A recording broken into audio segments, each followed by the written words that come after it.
지금 우리는 계속해서 이 부흥에 대해서 살펴보고 있는데요. 이제 오늘부터는 좀 더 구체적으로 이 부흥의 요소들에 대해서 이제 몇 주간 좀 살펴보려고 합니다. 그 중에 이제 첫 시간으로 이 부흥의 요소 중에서 오늘은 이 회개에 대해서 좀 살펴보려고 하는데요.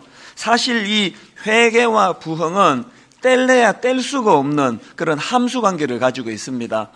2000년 역사를 되돌아보면은 부흥 운동이 일어났던 그 현장에는 반드시 이 회개의 역사가 먼저 일어났다는 것을 알 수가 있습니다. 우리나라에서 일어났던 평양 대부흥 운동도 예외가 아닙니다.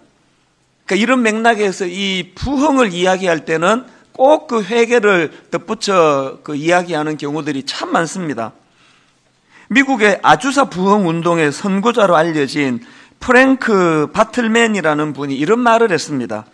부흥의 높이는 회개의 깊이로 결정된다. 참 의미가 있는 내용 아닙니까? 부흥의 높이는 회개의 깊이로 결정된다. 저도 이 문장을 이렇게 옮겨놓고 한참을 들여다보고 또 묵상을 하고 또 생각을 했었습니다. 부흥의 높이는 회개의 깊이로 결정된다. 그런가 하면은 C.S. 루이스도 비슷한 말을 했습니다. 타락한 시대에는 죄 문제를 해결하려는 진지한 몸부림이 사라진다. 또 마틴 로이드 존스 목사님도 우리는 자신의 죄성으로 인해 탄식해 본 일이 없고 그런 감정을 느껴보지도 못했습니다. 우리는 너무 가볍습니다. 그것이 교회의 문제입니다. 저는 이 C.S. 루이스나 마틴 로이드 존스 목사님의 이런 그 경구들이 이 남의 이야기 같지 않고요. 하나님이 이 목회하는 저에게 주시는 이 경고의 메시지처럼 그렇게 들려집니다. 왜 그런가 하니까요. 그 칼의 노래라고 이 소설입니다. 이순신 장군을 소재로 해서 만든 소설인데요. 그 소설에 보면은 이런 내용의 문장이 하나 등장을 합니다. 내가 적을 이길 수 있는 조건들은 적에게 있을 것이고 적이 나를 이길 수 있는 조건들은 나에게 있을 것이다. 그 이순신 장군의 그 정신을 이렇게 축약해 놓은 문장 같지 않습니까? 내가 적을 이길 수 있는 조건들은 적에게 있을 것이고 적이 나를 이길 수 있는 조건들은 나에게 있을 것이다. 상대방의 문제가 아니라는 거예요. 모든 승패는 내 안에서부터 일어난다는 그런 이야기인데요.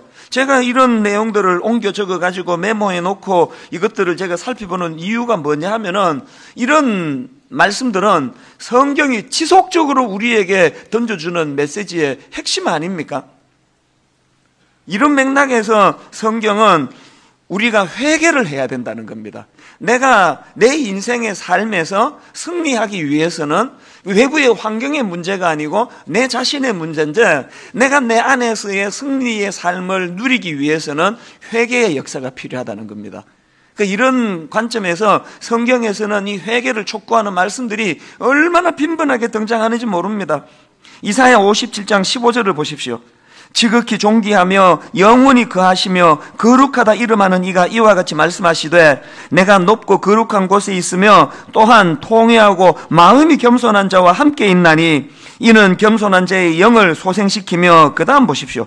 통회하는 자의 마음을 소생시키려 함이라. 통회하는 자의 마음, 하나님께 회개하는 그 사람을 하나님은 회복시켜 주신다는 겁니다. 그런가 하면은 요엘 2장 12절 13절을 보십시오. 여호와의 말씀에 너희는 이제라도 금식하고 울며 애통하고 마음을 다하여 내게로 돌아오라 하셨나니 너희는 옷을 찢지 말고 마음을 찢고 너희 하나님 여호와께로 돌아올지어다. 그는 은혜로우시며 자비로우시며 노하기를 더디하시며 인애가 크시사 뜻을 돌이켜 재앙을 내리지 아니하시나니. 왜 회개가 우리에게 절실히 필요하다고요? 회개는 하나님의 진노를 잠재울 수 있는 하나님 주신 능력의 도구이기 때문에 그렇습니다. 그래서 프랭크 바틀맨이 말한 이 말은 진리 아닙니까? 부흥의 높이는 회개의 깊이로 결정된다. 하나님의 진노가 풀리지 않는데 거기서 무슨 부흥의 역사가 일어날 수 있겠다는 거냐? 그걸 지적하는 내용 아니겠습니까? 오늘 본문의 말씀도 이런 맥락으로 보셔야 되는데요. 역대하 7장 14절을 보십시오. 내 이름으로 일컫는 내 백성이 그들의 악한 길에서 떠나 스스로 낮추고 기도하여 내 얼굴을 찾으면 내가 하늘에서 듣고 그들의 죄를 사하고 그들의 땅을 고칠지라. 오늘 본문 역대하 7장 14절 말씀은 이번 한 주간 우리가 암송하며 묵상해야 될 이 성구입니다. 지난주에 어떤 주일학교 선생님이 저에게 메일을 보내오셨는데요. 이 성구 카드가 너무 좋다는 거예요. 잠자리 들기 전에 이 말씀을 읽고 암송하고 또 써보기도 하고 이 말씀을 이렇게 묵상을 하고 그렇게 잠자리에 드는 일이 이제 일상 속에서 일어나니까 너무너무 좋다는 겁니다. 여러분 한번 생각을 해보십시오. 잠자리에 들기 전에 이 주옥 같은 하나님의 말씀을 읽고 묵상하고 생각하고 그렇게 평화롭게 잠이 드는 이분이 1년을 이렇게 지속한다 했을 때 그 반대편에 있는 분, 잠들기 전까지 막장 드라마에 빠져가지고 저 남편이 바람을 폈댄다, 불륜이란다, 어디 애를 감추어 뒀대더라, 뭐 음모를 꾸며가지고 부인을 죽였대더라, 막 이런 거 계속 그 쓰잘데없는 거 머리에 담고 잠자리에 들어가서 막 꿈에서도 막 악몽을 꾸고 그런 사람이 한 1년 지나고 난다고 했을 때에 여러분 잠자리에 들어가기 전에 하나님의 말씀을 묵상하고 그 말씀을 생각하고 잠자리에 들어가는 그 사람하고 막장 드라마하고 한 1년 지났을 때 그 영이 얼마나 그 차이가 많이 나겠습니까? 이 하나님 말씀을 이번 주에도 이 말씀을 묵상하시기를 원하는데요. 내 이름으로 일컫는 내 백성이 그들의 악한 길에서 떠나 스스로 낮추고 기도하여 내 얼굴을 찾으면 내가 하늘에서 듣고 그들의 죄를 사하고 그들의 땅을 고칠지라. 여러분 이 말씀의 배경을 알아야 되는데요. 이 말씀의 배경은 바로 그 앞에 나오는 역대하 6장에서 솔로몬이 오래 준비해온 성전을 이제 완공을 하면서 하나님께 봉헌 기도를 드리는 내용이 나옵니다. 여러분 집에 가셔서 이 역대하 6장에 나와 있는 이 솔로몬의 기도문을 한번 꼼꼼히 읽어보십시오. 정말 은혜롭습니다. 그 중에 제가 몇 구절만 인용해 드리자면요, 솔로몬이 이런 기도를 하나님께 드립니다. 역대하 6장 24절 25절 만일 주의 백성 이스라엘이 주께 범죄하여 적국 앞에 패하게 되므로 주의 이름을 인정하고 주께로 돌아와서 이 성전에서 주께 빌며 간구하거든 주는 하늘에서 들으시고 주의 백성 이스라엘의 죄를 사하시고 그들과 그들의 조상들에게 주신 땅으로 돌아오게 하옵소서. 그 다음 26절 27절도 보십시오. 만일 그들이 주께 범죄함으로 말미암아 하늘이 닫히고 비가 내리지 않는 주의 벌을 받을 때에 이곳을 향하여 빌며 주의 이름을 인정하고 그들의 죄에서 떠나거든 주께서는 하늘에서 들으사 주의 종들과 주의 백성 이스라엘의 죄를 사하시고 그 마땅히 행할 선한 길을 가르쳐 주시오며 주의 백성에게 기업으로 주신 주의 땅에 비를 내리시옵소서. 회복을 간구하는 거 아닙니까? 그 다음 28절부터도 똑같은 내용이 반복이 되는데요. 만일 이 땅에 기근이나 전염병이 있거나 곡식이 시들거나 깐부기가 나거나 메뚜기나 황충이 나거나 적국이 와서 성읍들을 에워싸거나 무슨 재앙이나 무슨 질병이 있거나를 막론하고 한 사람이나 혹 주의 온 백성 이스라엘이 다 각각 자기의 마음에 재앙과 고통을 깨닫고 이 성전을 향하여 손을 펴고 무슨 기도나 무슨 간구를 하거든 주는 계신 곳 하늘에서 들으시며 사유하시되 각 사람의 마음을 아시오니 그의 모든 행위대로 갚으시옵소서. 주만 홀로 사람의 마음을 아심이니이다. 지금 솔로몬이 하나님 앞에 절박하게 드리는 간구의 기도가 뭡니까?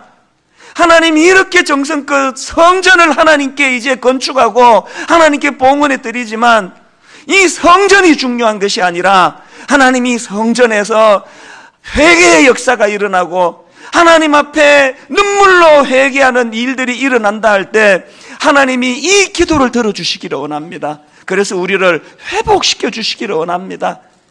여러분 제가 이 솔로몬의 기도문이 왜 읽을 때 이렇게 마음이 울컥울컥 하는가 하면은요, 여기 지금 솔로몬이 만일 이렇게 가정법을 써가지고 설명하는 그 모든 것들, 만일 그들이 주께 범죄함으로 말미암아 하늘이 닫히고 만일 이 땅에 기근이나 전염병이 있거나 만일 우리의 범죄함으로 악한 것들이 공격해 온다 할 때에 지금 여러분이 솔로몬이 만일 이렇게 가정법으로 서서 하는 기도 모든 내용이 지금 이 대한민국 한국교회에 현실적으로 일어나고 있는 거 아닙니까?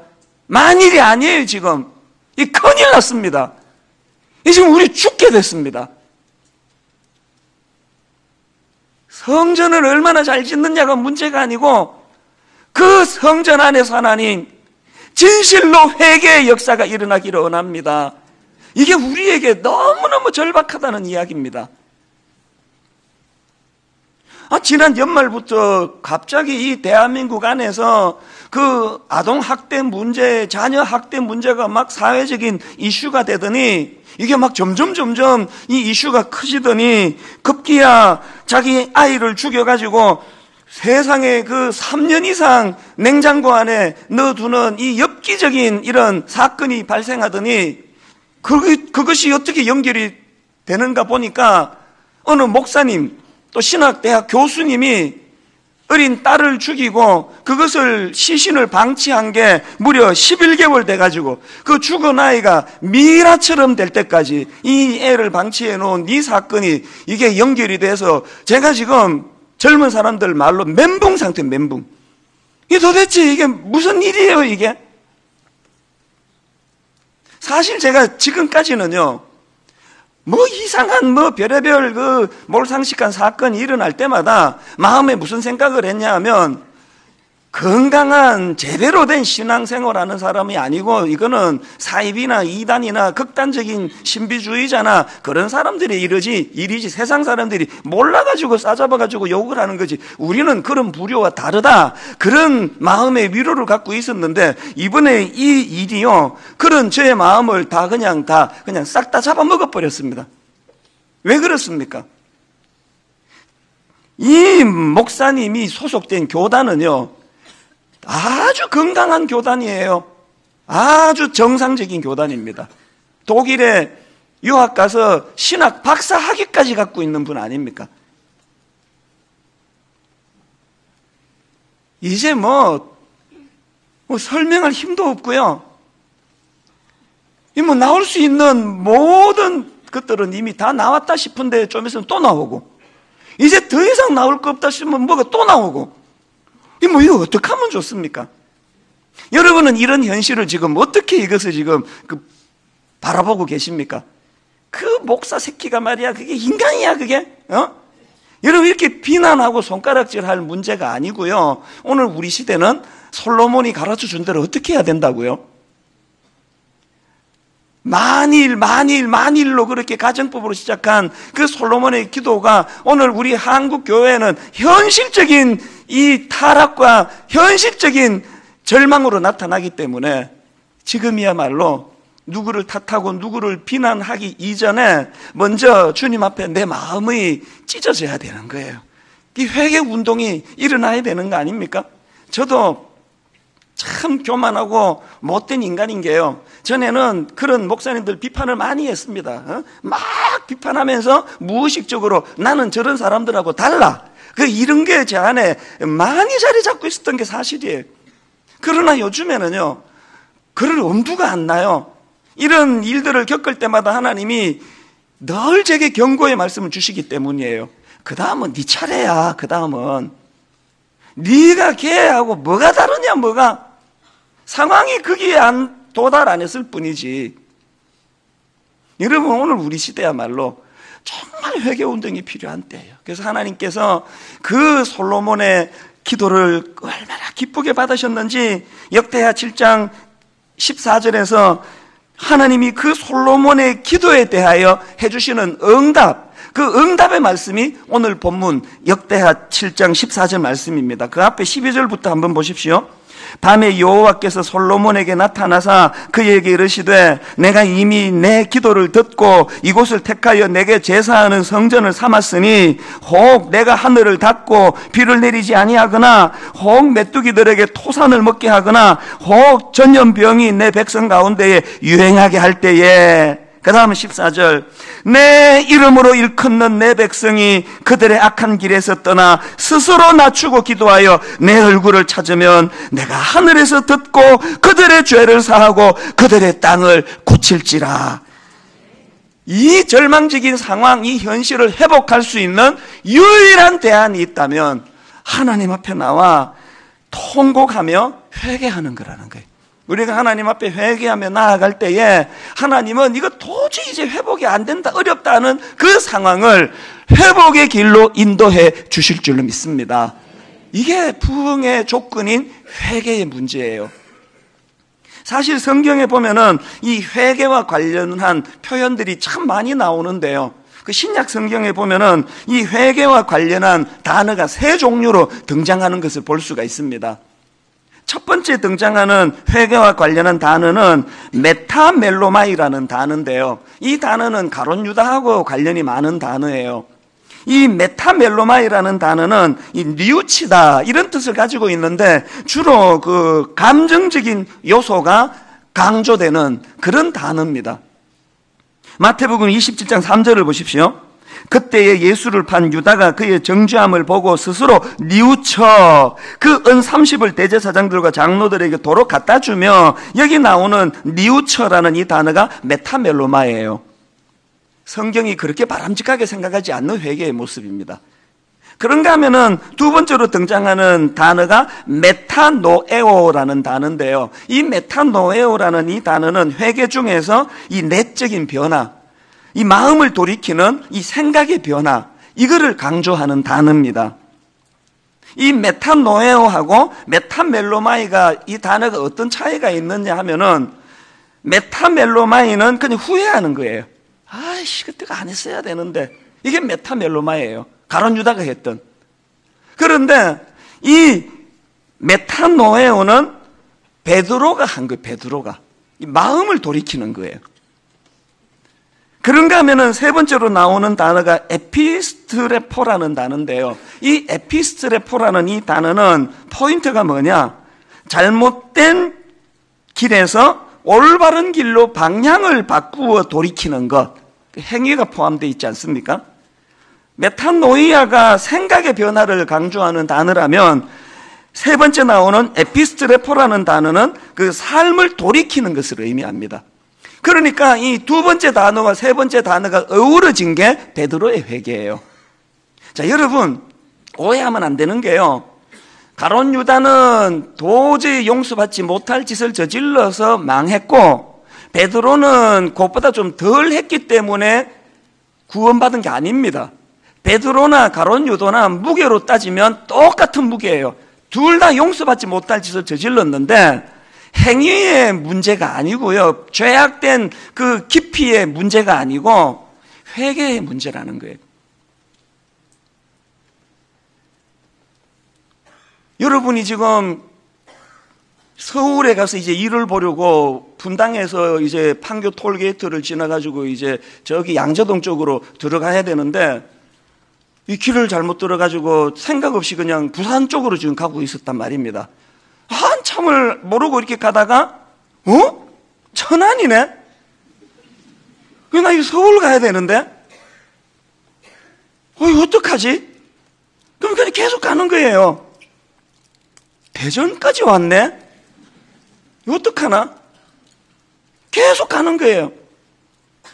김천, 대구, 부산 톨게이트 벗어날 때까지 그걸 계속 가는 거예요. 이거 웃기는 거 아닙니까?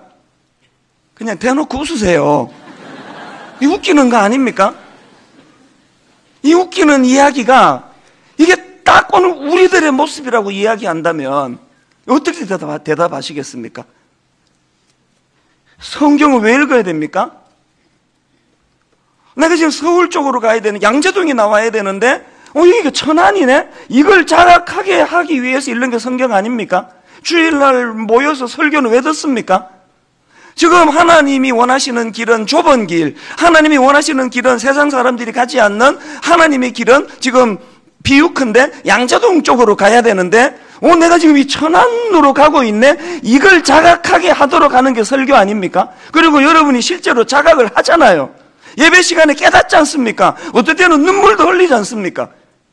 막 건의가 들어오기를 여성 화장실에 클렉스를 좀 마련해달라 그러고 막 예배 끝나면 화장실에 가서 막 울고 화장 고치는 여성이 많아서 복잡하다 막 그런 이야기가 저한테 종종 들려지지만 화장 다 고치고 눈물 흘리고 회개하고 후회하고 나는 양재동으로 서울로 가야 되는데 지금 부산 쪽으로 가고 있거나 막 뼈 아프게 괴로워하고 다 하고는 계속 그 길로 가는 거 아닙니까 지금?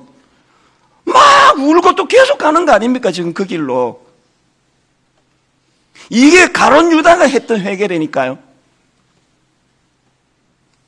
베드로가 나중에 큰 사도가 되고 사도행전 3장 19절에서 그가 했던 설교 내용을 한번 보십시오. 그러므로 너희가 회개하고 돌이켜 너희 죄 없이 함을 받으라. 이같이 하면 새롭게 되는 날이 주 앞으로부터 이를 것이요. 여러분 여기 나오는 베드로가 회개하고 돌이켜가 우리말로는 한 문장 같지만요, 이게 딱 두 단어예요. 회개하고 돌이켜. 더 중요한 게 뭐냐, 여기 나오는 앞에 나오는 회개는요 메탄노예요. 아까 말씀드린 세 종류 중에 두 번째예요. 메탄노예가 뭘 강조한 거라고요? 이 생각의 변화예요. 이렇게 하면 안 되는데 이걸 자각하고, 그 다음에 돌이켜가 뭐냐, 에피스트레포는 뭘 포함한 회개라고요? 실제적으로 내 삶 속에서 내 행위적으로 내 삶을 돌이키는 거, 이게 베드로가 말하는 회개거든요. 자기가 먼저 그것을 경험하고 난 이후에 그 회개의 능력으로 인생이 변화됐기 때문에 확신을 가지고 이렇게 설교할 수 있는 거 아닙니까? 여러분, 마음이 찔리는 것도 중요하고 눈물 한두 방울 나는 것도 좋은데요, 예배는 눈물을 좀 나면은 그게 은혜가 되고 눈물 안 나면 은혜가 되지 않는 감정적인 시간이 아닙니다. 회개는 결단하는 안 울어도 돼요. 막 가슴 치며 괴로워 안 해도 돼요. 그냥 빨리 천안 톨게이트에서 빠져나와 가지고 반대 방향으로 유턴하는, 이게 중요한 거 아닙니까? 이런 맥락에서 저는 오늘 이 부흥의 전제 조건으로서의 이 회개의 의미를 두 가지로 나누어서 좀 설명을 드리려고 하는데요. 여러분, 이 부흥의 요소로서의 회개는 두 가지 의미를 가지고 있습니다. 첫 번째 의미가 뭐냐, 회개는요 자기 자신에 대하여 자각하는 것의 문제예요. 이 자각한다는 것, 이걸 잘 설명할 수 있는 제가 사례를 하나 알고 있는데요. 작년 이맘때 딱 1년 전에는 무슨 일이 또 사회적으로 이슈가 됐느냐 하면은 유치원이나 어린이집에서의 아이들 학대 문제. 그래서 그때는 하루가 멀지 않고 학부모 어린이집 교사가 애들을 두들겨 패고 막 밀쳐버리고 막 무슨 뚜껑으로 머리 막 때리고 이런 것들이 뉴스에 막 계속 나올 그 어간이에요. 그 즈음에 무슨 기사를 제가 하나 봤느냐 하니까요, 서울에 있는 어떤 어린이집에서 이제 그 CCTV를 달았습니다. CCTV를 달아놓고 어떤 일을 했느냐 하면은, 애들이 다 이제 집에 가고 나면은 이 어린이집 선생님들이 다 모여가지고 그 CCTV를 이제 함께 같이 보는 거예요. 함께 그것을 보면서 모니터링을 했다는 거예요. 그리고는 이제 그 결과를 그 기사에서 이제 쭉 설명을 했는데 모두가 다 충격을 받더라는 거예요. 예를 들면 이런 거예요. 자기가 그 낮 동안에 했던 행동을 CCTV로 본 어떤 선생님이 이렇게 깜짝 놀라서 하는 말이 이렇습니다. 평소에 생각하던 내 모습하고 저 영상 속의 내 모습이 너무 달라서 놀랐습니다. 자기 행동을 자기가 전혀 몰랐다는 거예요. 그런가 하면은 또 어떤 선생님은 이렇게 고백했습니다. 화면 속에 나는 펜으로 책상을 탁탁 치거나 칠판을 손으로 치면서 이야기했다. 나도 모르게 허리에 손을 얹거나 팔짱을 끼거나 뒷짐을 졌다. 그 애들 앞에 굉장히 고압적이고 권위적인 자세를 자기가 내보인다는 것을 몰랐다는 거예요. 심지어는 어떤 선생님은 이렇게 고백했습니다. 내가 유독 하나이만 예쁘다고 안아주거나 뽀뽀해 준다는 걸 깨닫고 깜짝 놀랐습니다. 주변 애들은 다 알았습니다. 저 선생님이 애 편애한다는 거. 주변의 애들은 다 알았습니다. 쟤만 이뻐해주고 쟤만 뽀뽀해 준다는 거. 자기만 몰랐다는 게, 자기만. 이게 인간이에요.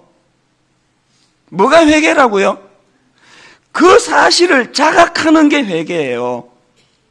다윗, 세상에 남의 가정을 파괴시킨 가정 파괴범 아닙니까?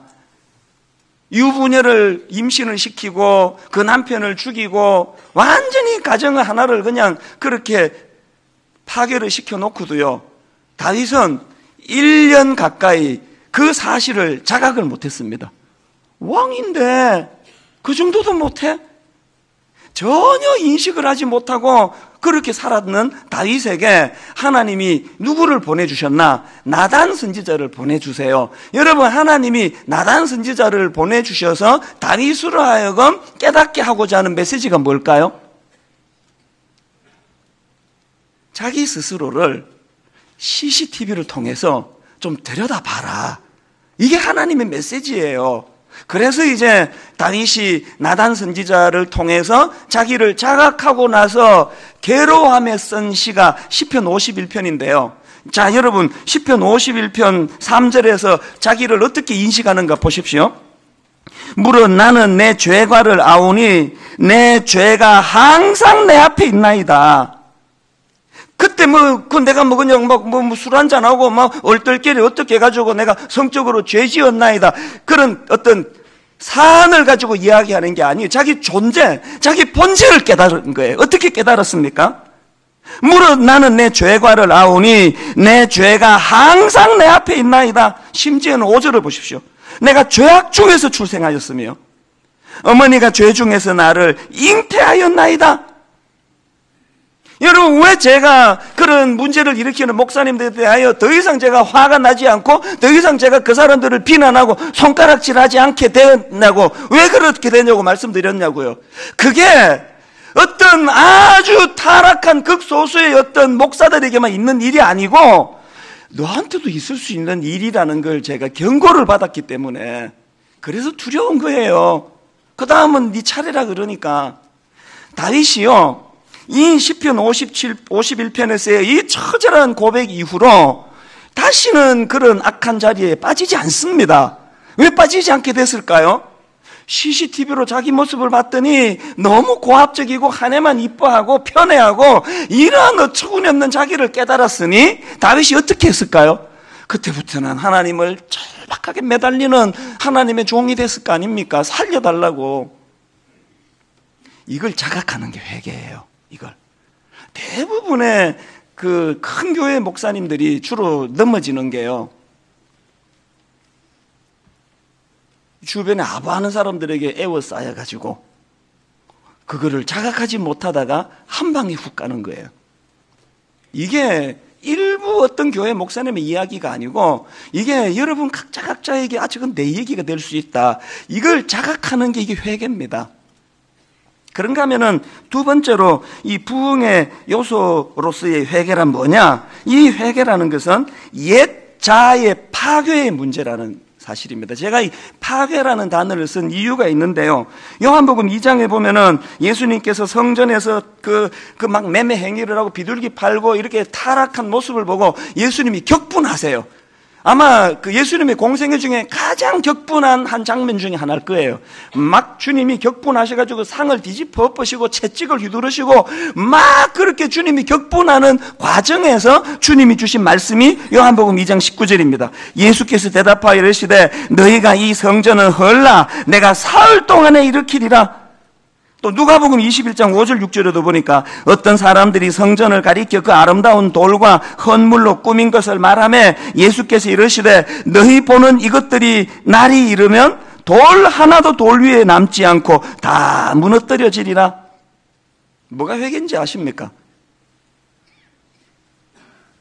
제가 이 구절에서 주목하는 게 뭐냐면은 이 성전을 바라보는 그 당시 사람들의 시각하고 예수님의 시각이 달라도 너무 다른 거예요. 누가복음 21장 5절을 다시 보십시오. 어떤 사람들이 성전을 가리켜 그 아름다운 돌과 헌물로 꾸민 것을 말하되 주님 대단하지 않습니까? 아름답지 않습니까? 이 아름다운 돌로 만든 세상에 46년 동안 건축하고 있는 이 놀라운 성전을 보시라고 그러고 있는데 주님의 시각은요, 돌 하나에 돌 남기지 않고 이거 다 무너져야 된다. 다 부셔져야 된다는. 너희가 이 성전을 헐라 내가 사흘 동안 일으키리라. 오늘 우리가 헐어야 되는 성전이 있다는 거 아십니까? 저는 주님께서 너희가 이 성전을 헐라 내가 사흘 동안에 일으키리라 이 말씀을 보면서 예레미야 선지자 생각이 났는데요. 하나님은 그 타락한 시대를 위하여 예레미야를 선지자로 세우시면서 무슨 사명을 주시느냐? 예레미야 1장 10절을 보십시오. 보라, 내가 오늘 너를 여러 나라와 여러 왕국 위에 세워 내가 그것들을 뽑고 파괴하며 파멸하고 넘어뜨리며 건설하고 심게 하였느니라. 이 순서가 주님의 말씀하고 딱 맞아떨어지는 거 아닙니까? 너희가 이 성전을 헐라 내가 사흘 동안에 일으키리라. 주님 주신 말씀, 내가 그것들을 뽑고 파괴하며 파멸하며 넘어뜨리고 그런 일이 있고 난 다음에 건설하고 심게 하였느니라. 바벨 탑 사건을 기록하는 창세기 11장 12장의 원리도 똑같습니다. 창세기 11장에 바벨탑 사건이 나와요. 인간들이 자기들이 기술력을 자랑하고 하나님 없이도 하늘에 닿을 만큼의 우리는 탑을 쌓을 수 있다고 똘똘 뭉쳐서 자랑하고 그 탑을 지을 때에 하나님의 시각으로는 이건 부셔져야 된다는 거예요. 이건 헐어버려야 된다는 거예요. 그래서 창세기 11장에서 바벨탑이 무너지고 난 그 다음에 창세기 12장에서 믿음의 조상 아브라함이 등장하는 겁니다. 왜 오늘 현 한국교회 안에 믿음의 조상 아브라함이 안 보입니까? 바벨탑을 아직도 안 무너뜨려서 그런 거 아닙니까? 목사인 저는 목회자로서 고통하며 괴로워하며 아버지 내가 쌓고 있는 바벨탑, 이 목회의 바벨탑이 무엇인지요 괴로워하면서 고민할 동안에 여기 사랑하는 가장 여러분, 사랑하는 주부, 어머니, 여러분이 지금 아이들에게 지금 강요하며 쌓고 있는 게 혹시 그 바벨탑 아닙니까? 그 별로 중요하지도 않은 그 쓸데없는 그것 때문에 진짜 소중한 가정의 가치를 지금 헌신짝처럼 버리고 있는 거 아닙니까? 아름다운 돌로 성전이 만들어졌습니다. 주님 앞에 그렇게 떠들고 있을 때에 이거 헐어야 된다. 이거 부셔야 된다. 분당 우리 교회가 어떻다느니, 이 교회는 좋은 교회라느니, 저도 처음에는요, 정말 제가 어떤 분이 미국 집회를 갔더니, 아유, 분당 우리 교회가 너무너무 좋은 교회라고 좋죠. 그럴 때, 들을 때 속으로 멍멍, 이건 하나님 하나도 만든 이야기 아니라고 그렇게 들었는데, 이게 1년, 2년 지나면서요, 사람이요, 교만해지는 건 그게 스며드는 거예요. 요새는 아주 자연스럽게 내 마음 안에 뭔가 우리 교회가 좋은 게 있으니까 사람들이 이렇게 좋은 교회라 그러겠지. 좋은 교회는 무슨 개뿔이 좋은 교회입니까? 여러분 이런 저속한 표현을 쓰는 것을 용서해 주시는데요. 우리 내면 안에 뭔가 선한 게 있다고 생각하는 그건 개뿔이에요. 다 무너뜨려야 되는 개뿔이에요. 선한 거 없습니다. 우리 교회가 선한 게 뭐가 있습니까? 모태신앙, 모태지 예수 믿고 뭐가 선합니까? 뭐가 다 무너져야 되고 부셔뜨려야 되는 거예요. 우리 자아가 다 무너질 때 하나님 없이도 어떻게 해보겠다고 시도하는 그 모든 것들이 다 무너질 때 건설하고 세워주시는 하나님의 능력이 나타나게 될 줄로 믿습니다. 그래서 저는 사도행전 15장 16절에 나오는 이후에 내가 돌아와서 다윗의 무너진 장막을 다시 지으며 또 그 허물어진 것을 다시 지어 일으키리니, 오늘 현실적으로 우리 같은 목회자들의 타락과 변질로 이 무너진 다윗의 장막을 보고 한숨 짓고 있지만, 언젠가 주님이 오셔서 우리가 무너뜨린 이 다윗의 장막을 다시 이렇게 세워줄 그날을 하나님 사모하고 기다립니다. 우리 가정 안에 부부가 뭐가 잘못했는지, 뭐가 무너지고 부셔지고 자녀들을 혼미하고 자녀 교육은 도대체 어떻게 시켜야 될지 모르는 이런 상황에서 하나님, 우리가 잘못돼서 무너뜨린 이 다윗의 장막을 언젠가 주님 다시 오셔서 이것을 이렇게 세워주실 그날을 사모하고 또 사모합니다. 반드시 그날이 일어날 줄로 믿습니다. 그래서 갈라디아 6장 14절에 보니까 그러나 내게는 우리 주 예수 그리스도의 십자가 외에 결코 자랑할 것이 없나니 그리스도로 말미암아 세상이 나를 대하여 십자가에 못 박히고 내가 또한 세상을 대하여 그러하리라. 그러나 내게는 우리 주 예수 그리스도의 십자가 외에 결코 자랑할 것이 없으니 그리스도로 말미암아 세상이 나를 대하여 십자가에 못 박히고 내가 또한 세상을 대하여 그러하리라. 주님이 허물어라. 그건 허물어야 된다. 네가 하나님 없이 잘 되고 있는 그것들이 허물어지지 않고는 다시 세워지는 일이 어렵다.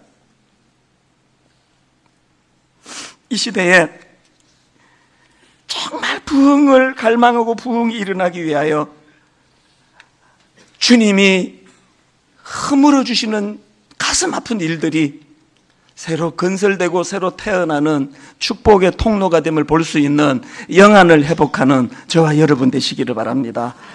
여러분, 오늘 이 본문을 가지고 만든 찬양이 하나 있는데요, 418번 찬양입니다. 나의 백성이 다 겸비하여 내게 기도하며 나의 얼굴을 구하여서 그 악한 길에서 떠나면 하늘에서 듣고 죄를 사하며 그들의 땅을 고치리라.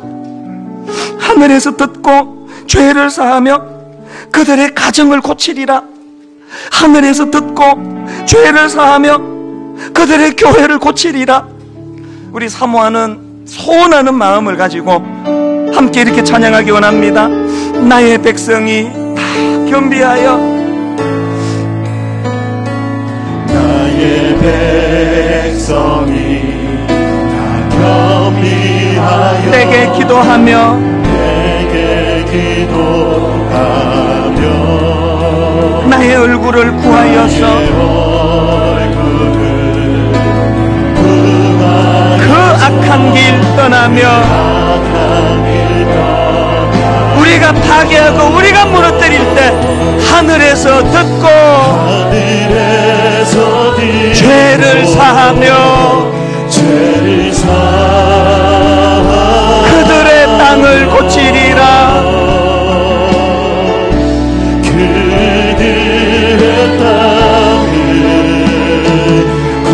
여러분, 절박하게 하나님 앞에 눈물로 노래하며 나갑니다. 아버지여 고쳐주소서.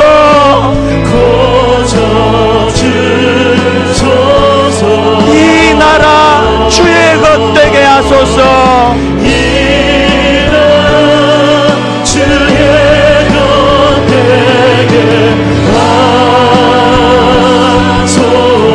주 하나님 간절히 기도하오니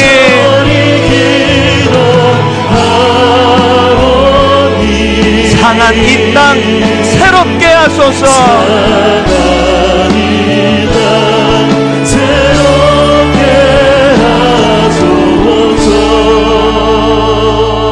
여러분, 후렴 한 번 더 찬양하기 전에 우리 좀 생각 좀 하고, 정말 우리 좀 생각 좀 하고 예배 드리자고요. 맨날 교회 와가지고 바벨탑 좀 쌓게 해달라고. 누구도 쌓고 지금 다 쌓는데 하나님 나도 좀 바벨탑 좀 쌓아주세요. 우리 지금 그렇게 기도하고 있는 거 아닙니까? 주님의 시각으로는 그게 아름다운 돌로 만들어진 성전이지만 허물어야 된다고 보시는데, 가정을 돌아보시면은요, 정말 우리 아이들에게 미안하기 짝이 없는, 부모가 지금 영안이 어두워가지고 가장 소중한 것을 잃어버리고 별 중요하지 않은 그것 때문에 가족이 지금 갈갈이 갈 길이 마음이 나뉘어지는 이런 현실이라면 하나님 고쳐주세요. 이 나라 주의 것 되게 하소서. 주 하나님 간절히 기도하오니 상한 이 땅 새롭게 하소서. 가사를 생각하시면서 우리 후렴 한 번 더 찬양할 때 성령님 우리 마음을 만져주시기 원합니다. 아버지여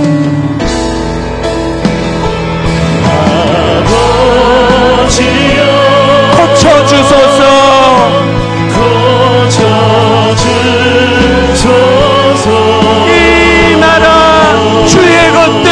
하소서.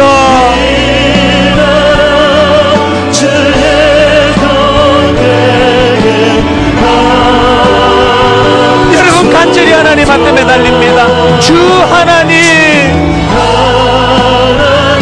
간절히 기도하오네. 상한 이 땅 새롭게 하소서.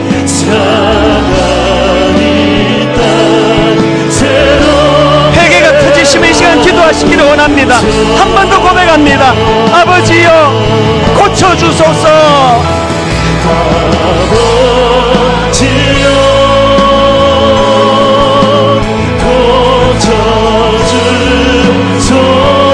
이 나라 주의 것 되게 하소서.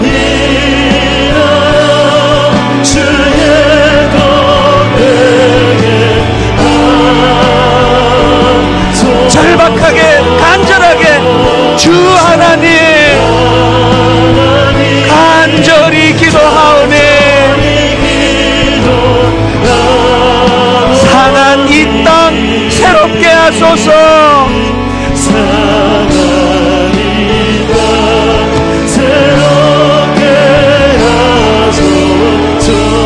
오늘 말씀을 생각하시면서 우리 기도하며 나가기 원합니다. 아버지, 내가 부흥을 원합니다. 내 심령의 부흥을 원합니다.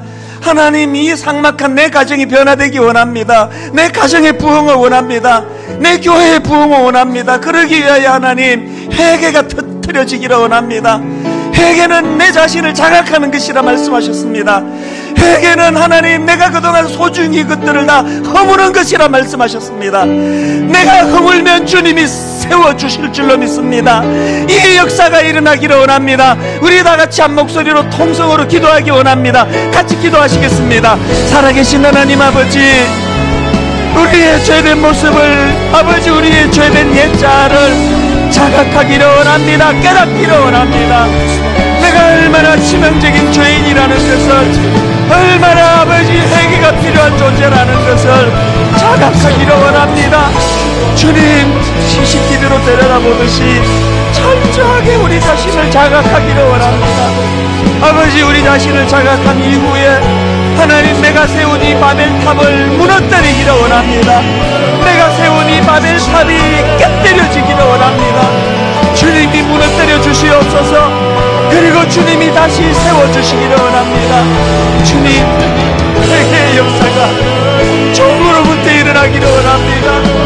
회개의 역사가 종으로부터 회복되기를 원합니다. 하나님, 그 은혜를 허락하여 주시기를 원합니다. 하나님 아버지, 하나님 아버지, 그 은혜를 우리에게 허락하여 주시기를 원합니다. 하나님의 은혜를 구하는 자들마다 아버지 은혜 내려주시기를 원합니다.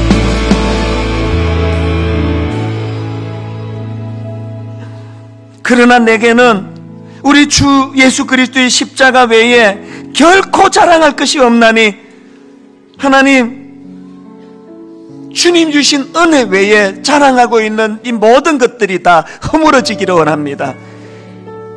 내가 노력해서 만든 이 바벨탑이 하나님 없이도 잘 살 수 있다고 그런 생각을 가지게 만드는 바벨탑이 무너질 때 믿음의 조상 아브라함이 일하게 될 줄로 믿습니다.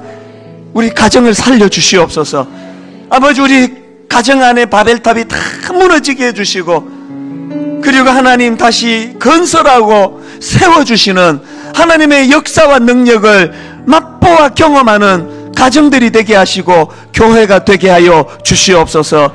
인도해 주시는 주님 신뢰합니다. 의지합니다. 믿습니다. 믿음을 가지고 주님께 나아가오니 은혜 내려 주시옵소서. 예수님 이름으로 기도드립니다. 아멘. 우리 자리에서 일어나셔서 오늘 말씀을 요약해 놓은 찬양 같습니다. 나의 백성이 419번 찬양입니다. 나의 영혼이 잠잠히 하나님만 바라며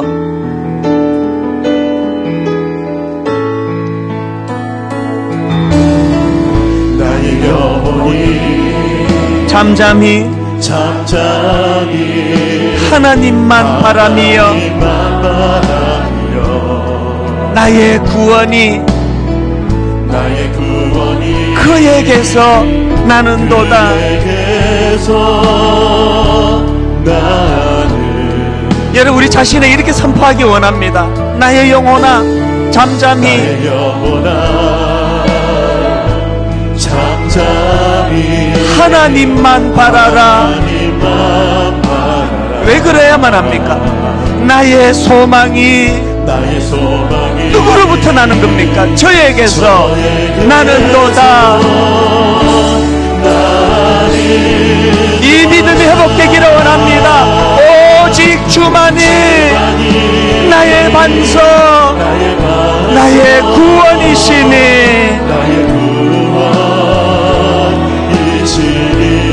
오직 주만이 나의 산성, 내가 요동치 아니하리.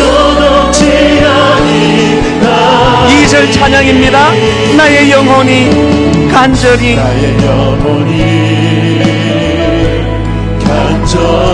여러분 무엇을 갈망합니까? 여호와를 갈망하며 나의 입술이 여호와를 찬양하리. 주 안에서 행복하기를 원합니다. 나의 영혼이 즐거이 여호와를 따르리니. 나의 평생에 여호와를 송축하리. 어떻게 송축하기 원하십니까? 오직 주만이 나의 반석, 나의 구원이시니.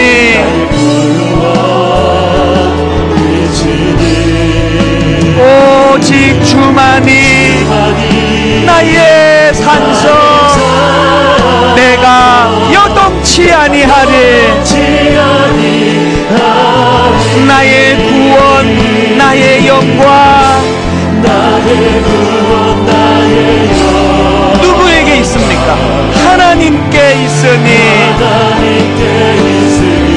내 힘의 반석과 피난처 되시네. 여러분 이렇게 선포하기 원합니다. 오직 주만이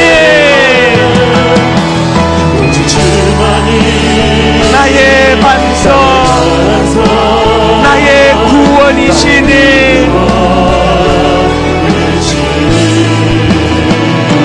오직 주만이 나의 산성, 내가 요동치 아니하리. 내가 요동치 아니하리. 내가 요동치 아니하리.